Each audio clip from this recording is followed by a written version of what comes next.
Audio Jungle.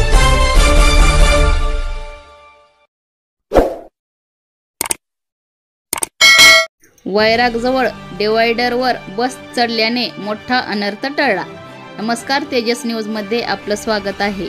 सोलापूरहून बार्शीकडे जाणारी ST bus आज सकाळी वैराग येथे लोकशाहीर अण्णाभाऊ साठे सभागृहासमोर फुलपुश रोड तुटल्याने अचानक डिवायडरवर चढली।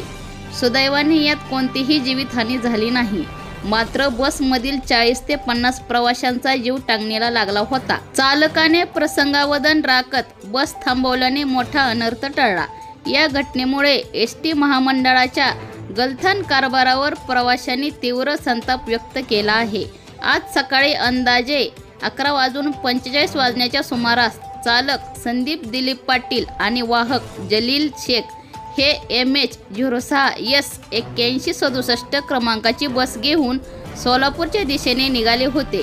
बसमध्ये सुमारे 40 ते 50 प्रवासी प्रवास करत होते।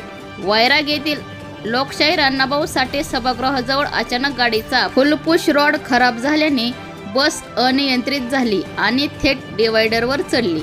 या घटनेनंतर प्रवाशांमध्ये एकच गोंधळ उडाला, मात्र चालकाने वेळीच नियंत्रण मिळवल्याने बस जागेवरच थांबली। सुदैवाने कोणालाही दुखापत झाली नाही, पण या घटनेने प्रवाशांच्या मनात एसटीच्या सुरक्षिततेविषयी अनेक प्रश्न निर्माण झाले आहेत।